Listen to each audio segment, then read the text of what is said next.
یہ کہانی ہے تین دوستوں کی اور یہ ایک جنگل میں بری طرح پھنس جاتے ہیں۔ ان کو ایک جنگل میں کسی راستے کا نہیں پتہ۔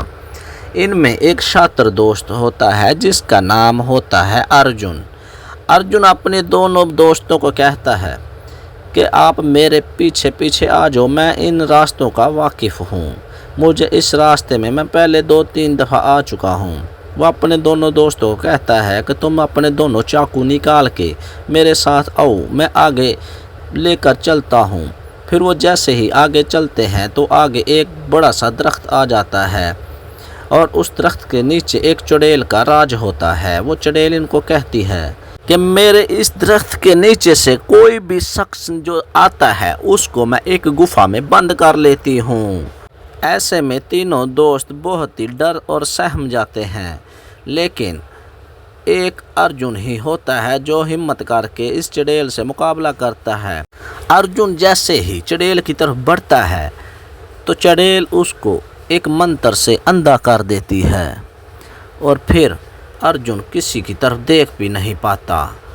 ارجن کہتا ہے کہ پلیز مجھے معاف کر دو، لیکن چڑیل کہتی ہے تم نے میرے آگے بات کی ہے۔ اتنے میں ہی وہ تینوں کو منتر کر کے ایک گفا میں بند کر دیتے ہیں اور ارجن اور اس کے دونوں دوست ہکے بکے رہ جاتے ہیں اور خوف زدہ ہو جاتے ہیں۔ وہ دیکھتے ہیں کہ ہم ایک اندھیری گفا میں آ جاتے ہیں۔ ارجن زور زور سے چلاتا ہے کہ کوئی ہے ہمیں یہاں گفا سے نکالے۔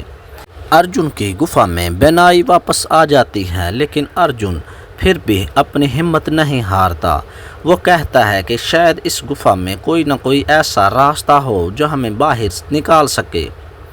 وہ تینوں دوست آپس میں مشورہ کرتے ہیں کہ پلیز ہمیں کوئی اس جنگل میں اور گفا سے باہر نکالے۔ وہ اس گفا میں بہت ہی بری طرح پھنس جاتے ہیں۔ ارجن کہتا ہے کہ تم دونوں اپنے چاقو نکالو اور کوئی ہمارے پیچھے آ جائے، لیکن وہ تھکے ہوتے ہیں، وہ تھوڑی دیر سو جاتے ہیں۔ وہ سوئے رہتے ہیں، پھر ان کو تھوڑی دیر کے بعد اٹھ جاتے ہیں۔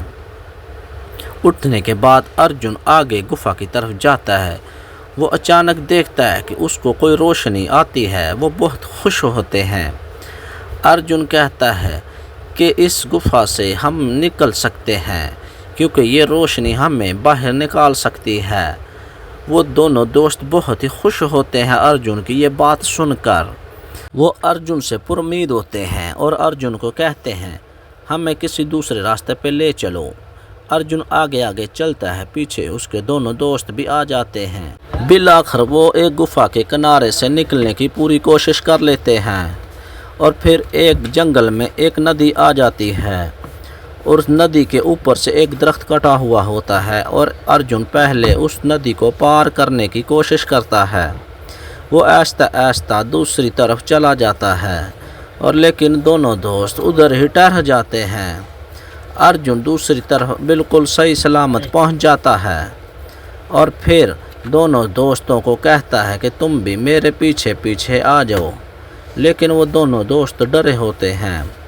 وہ ایک دوست کو پہلے بولتا ہے کہ آپ آہستہ آہستہ اس لکڑی پر چل کے دوسرے کنارے پر آ جاؤ۔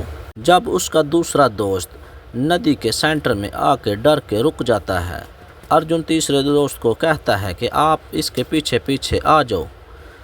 ارجن کا تیسرا دوست جیسے ہی اس لکڑی پر چل کے دوسرے کنارے کی طرف بالکل صحیح سلامت پہنچ جاتا ہے۔ وہ اپنے دوسرے دوست کو بھی کہتا ہے کہ آپ دونوں بحفاظت دوسرے کنارے پہ میرے پیچھے پیچھے آ جاؤ، مجھے راستے کا پتہ چل گیا ہے۔ بالآخر اس کا تیسرا دوست بھی ان کے پیچھے چلا جاتا ہے۔ اتنے میں وہ دیکھتے ہیں کہ ہم دوسرے جنگل کی طرف نکل جائیں گے، لیکن وہ چلتے چلتے اپنے گھر کی طرف آ جاتے ہیں۔ بالآخر ارجن دونوں دوستوں کو بحفاظت اپنے گھر کی طرف لے ہی آتا ہے۔ وہ ارجن پر بہت ہی خوش ہوتے ہیں۔ وہ کہتا ہے کہ وہ دیکھو ہمارا گھر آ گیا ہے، اب ہم اپنے گھر کی طرف چلے جاتے ہیں۔ ارجن کہتا ہے کہ چلو چلو، ہمارے گھر میں ہمارے ماما پاپا انتظار کر رہے ہوں گے، ہم نے پچھلے 3-4 دن سے کچھ کھایا پیا بھی نہیں ہے۔ وہ بہت خوش ہوتے ہیں اور بالآخر وہ اپنے گھر پر چلے ہی جاتے ہیں۔